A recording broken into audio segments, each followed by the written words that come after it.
Canadian immigration ഈടായിട്ട് ഒരുപാട് മാറ്റങ്ങൾ വരുത്തി. ഇവിടെയുള്ളവർക്കൊക്കെ കാനഡയിൽ നിന്ന് കയറിപ്പോണ്ടി വരുമെന്നും ഇങ്ങോട്ട് വരാൻ ഉദ്ദേശിക്കുന്നവർക്കും ഇങ്ങോട്ട് വരാൻ പറ്റത്തില്ലെന്നൊക്കെ പറഞ്ഞ് ഒരുപാട് സോഷ്യൽ മീഡിയയിൽ ഈടായിട്ട് ഒരുപാട് യൂട്യൂബ് വീഡിയോസൊക്കെ നിങ്ങളെല്ലാവരും കണ്ടുകൊണ്ടിരിക്കുകയും ഇപ്പോഴും ഇങ്ങോട്ട് വരാൻ സത്യം പറഞ്ഞാൽ സീരിയസ് ആയിട്ട് ആഗ്രഹിക്കുന്ന ഒരുപാട് ആൾക്കാർക്ക് ഇതിൻ്റെ ഒരു സത്യാവസ്ഥ ഒരു പ്രൊഫഷണൽ ആയിട്ടുള്ള ആരെങ്കിലൊക്കെ ഒന്ന് വളരെ ക്ലിയർ ആയിട്ട് പറഞ്ഞു തന്നൂടെ എന്നൊക്കെ പറഞ്ഞിട്ട് എന്നെ ഒത്തിരി പേര് കോൺടാക്ട് ചെയ്യുന്നുണ്ട്. അപ്പോൾ അതിൻ്റെ പേരിലാണ് ഇന്നത്തെ ഈ വീഡിയോ. ഞാൻ മുസ്തഫ ബാക്കർ, കാനഡയിലൊരു ഗവൺമെൻറ് ലൈസൻസ്ഡ് ആയിട്ടുള്ളൊരു സീനിയർ ഇമിഗ്രേഷൻ അഡ്വൈസറും കൺസൾട്ടൻറ്റുമാണ്. അതുപോലെ തന്നെ ഞാൻ കാനഡയിൽ ഒരു 10-20 വർഷമായിട്ട് സെറ്റിലായിട്ടുള്ളൊരു കനേഡിയൻ മലയാളിയും കൂടിയാണ്. അപ്പോൾ കാനഡ ശരിക്കും ഇമിഗ്രേഷൻ ക്ലോസ് ചെയ്തോ? എന്താണ് ശരിക്കും സംഭവിച്ചുകൊണ്ടിരിക്കുന്നത്? ട്രാഡീഷണലായിട്ട് കാനഡ ഒരു 2-2.5 ലക്ഷത്തോളം ആൾക്കാർ എല്ലാ വർഷവും ഇങ്ങോട്ട് വരാൻ സമ്മതിക്കാറുണ്ടായിരുന്നു. ഒരു 2015 വരെയൊക്കെ അങ്ങനെയൊക്കെ തന്നെ പോയിക്കൊണ്ടിരുന്നു. ഒത്തിരി സ്മൂത്തായിരുന്നു. കാരണം immigration has to be align with the infrastructure of the country, correct? അപ്പം വരുന്നവർക്കൊക്കെ ജോബ് വേണം, താമസിക്കാൻ സ്ഥലം വേണം, എഡ്യൂക്കേഷൻ വേണം, ഹെൽത്ത് കെയർ വേണം.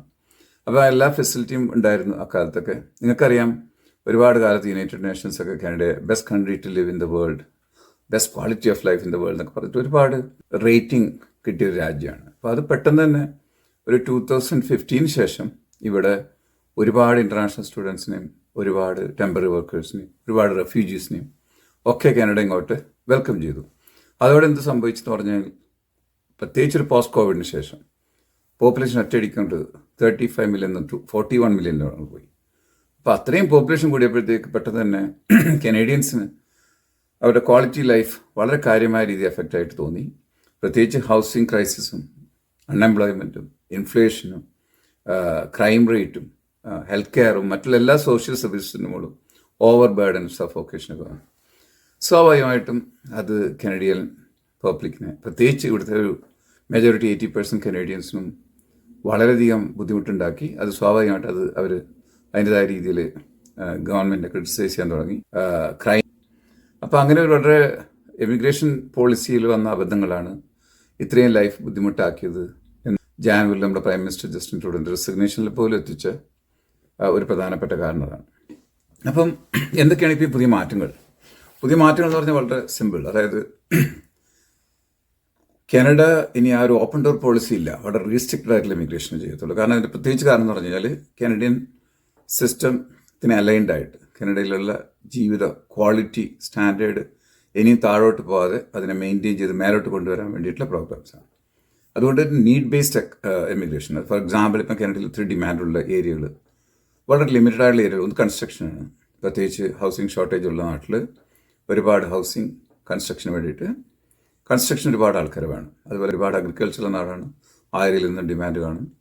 ബിസിനസ് ക്ലാസ്സിന് ഇമിഗ്രേഷൻ ഇൻവെസ്റ്റ്മെൻറ്റ് വരുന്നവർക്ക് ഒത്തിരി സ്കോപ്പുണ്ട്. കാരണം Canada they are contributing to Canadian economy, അത് എന്നും ഗവൺമെൻറ് പ്രൊമോട്ട് ചെയ്തുകൊണ്ടിരിക്കും.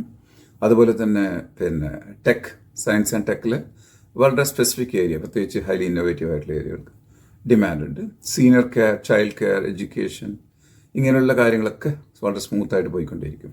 അതിനൊക്കെ കാനഡയിൽ ഡിമാൻഡുണ്ട്. അപ്പോൾ അത് സ്വാഭാവികമായിട്ടും ഈ ഏജിങ് പോപ്പുലേഷനും ഡിക്രീസ് ചൈൽഡ് ബർത്തുകളുടെ നാട്ടിൽ കാനഡൻ്റെ ഫ്യൂച്ചർ എക്കോണമിക് ഗ്രോത്തിനൊക്കെ സ്വാഭാവികമായിട്ടും ഇമിഗ്രേഷൻ സ്റ്റോപ്പ് ചെയ്യാൻ പറ്റത്തില്ല. ബട്ട് ഡെഫിനറ്റ്ലി ഇപ്പോൾ ഇൻ്റർനാഷണൽ സ്റ്റുഡൻസ് ഒക്കെ വരുന്നെങ്കിൽ ഇനി ഈ പറഞ്ഞ പോലത്തെ ഈ ഒരു ഇൻ ഡിമാൻഡ് കാറ്റഗറിയിലുള്ള റിലീവൻ്റ് ആയിട്ടുള്ള പ്രോഗ്രാംസ് ഒക്കെ ചെയ്യാൻ വരുന്നവർക്ക് വിസ കിട്ടാനും ഇവിടെ പഠിക്കാൻ വരാനും ഇവിടെ ജോലി കിട്ടാനും സ്റ്റേ ബാക്കിനൊക്കെ സാധ്യതയുള്ളൂ.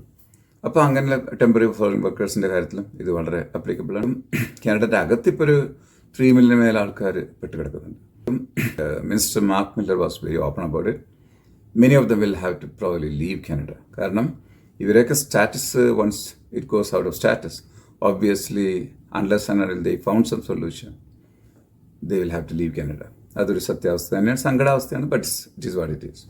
അപ്പോൾ അതുകൊണ്ട് തന്നെ എനിക്ക് പറയാനുള്ള കുറച്ച് 1-2 ടിപ്സ് എന്ന് പറയുമ്പോഴത്തേക്ക്, കാനഡയുടെ അകത്തുള്ളവർ സ്വാഭാവികമായിട്ടും നിങ്ങൾ ഏതെങ്കിലും പ്രൊഫഷണൽ ലോയറോ കൺസൾട്ടൻറ്റിനെ കണ്ടിട്ട് without waiting for the last moment you just be proactive, find out your options. പിന്നെ പുറമേ ഉള്ളവർ ഇങ്ങോട്ട് വരാൻ ആഗ്രഹിക്കുന്നവരോട് വളരെ ഓപ്പണായിട്ട് പറയാനുള്ളത്, ഇപ്പോഴും ഒരുപാട് ഫ്രോഡുലൻ്റ് ഏജൻറ്റൊക്കെ കാനഡയിലൂടെ വരാൻ ഷോർട്ട് കട്ട്സ് ഉണ്ടെന്നൊക്കെ പറഞ്ഞ് no age bar, no education bar, no language bar എന്നൊക്കെ പറഞ്ഞിട്ട് പല ഷോർട്ട് കട്ട്സും പറയുന്നുണ്ടാവും. But please don't fall into it. അങ്ങനെയുള്ള ട്രാപ്പിൽ ചെന്ന് പെടാതെ എപ്പോഴും ഒരു പ്രൊഫഷണലായിട്ടുള്ള ആൾക്കാരുടെ അടുത്ത് at least you try to understand, realise whether you have any chance of coming to Canada or not. കാരണം അടുത്ത 2-3 വർഷത്തേക്ക് കാനഡയുടെ അകത്തുള്ളവർക്ക് തന്നെ PR ആവാനത്തിന് ബുദ്ധിമുട്ടുമ്പോൾ പുറത്തുനിന്ന് വരുന്നവർ ഡെഫിനറ്റ്ലി ഈ ഒരു നേരത്തെ പറഞ്ഞ ഇൻ ഡിമാൻഡ് കാറ്റഗറിയിൽ വളരെ സ്കിൽഡ് ആയിട്ടുള്ള ഹൈ ലാംഗ്വേജ് സ്കോറും മറ്റുള്ള എല്ലാ ക്രൈറ്റീരിയയും മീറ്റ് ചെയ്തവർക്ക് ഇങ്ങോട്ട് വരാൻ പറ്റത്തുള്ളൂ. Exceptional cases can be there. ഒരുപാട് റിമോട്ട് പൈലറ്റ് പ്രോഗ്രാംസും അങ്ങനെ കെയർ ഗിവർ പ്രോഗ്രാംസും അങ്ങനെ പലതും നടക്കുന്നുണ്ട് സൈഡിൽ. അതുകൊണ്ട് തന്നെ it is too complex and complicated. Obviously you need to talk to a professional. അപ്പം to summarise, Canada immigration close ചെയ്തിട്ടില്ല. കാനഡയുടെ അകത്തുള്ളവർ തന്നെ ടെമ്പററി റെസിഡൻസിനോട് കാനഡക്ക് ആവശ്യമുള്ള ഫീൽഡിൽ നിൽക്കാൻ പറ്റുന്നവരോട് നിന്ന് പോവുക. അവർ PR ആവുക. കാനഡയുടെ പുറത്തുള്ളവരോട് നമ്മൾക്ക് ആവശ്യമുള്ളവർ മാത്രം ഇങ്ങോട്ട് വന്നാൽ മതി. Otherwise we can let in everybody. അങ്ങനെയുള്ളൊരു വളരെ ഒരു ഫിൽറ്റേർഡ് ആയിട്ടുള്ള ഒരു ക്വാളിറ്റി ഒബ്ജക്റ്റീവ് ബേസ്ഡ് ആയിട്ടുള്ള ഇമിഗ്രേഷനായിട്ടാണ് ഇപ്പം കാനഡ മുന്നോട്ട് പോകാൻ തീരുമാനിച്ചിരിക്കുന്നത്. ഓഫ് കോഴ്സ് കാനഡൻ്റെ ക്വാളിറ്റി ഓഫ് ലൈഫിനും കാനഡൻ്റെ ബെറ്റർ ഫ്യൂച്ചറിനൊക്കെ അത് വളരെ അത്യാവശ്യമാണ്. അതുകൊണ്ട് തന്നെ Canadian public is totally supporting it. അപ്പോൾ അതാണ് സത്യാവസ്ഥ. ഇങ്ങനെയുള്ള എന്തെങ്കിലുമൊക്കെ ഇമ്പോർട്ടൻ്റ് ആയിട്ടുള്ള വീഡിയോസൊക്കെ ആയിട്ട് ഇനി ഞാൻ വരാൻ ട്രൈ ചെയ്യാം. അപ്പോൾ അടുത്തൊരു വീഡിയോ ആയിട്ട് കാണുന്നവരെ thanks for watching. Like and share. By.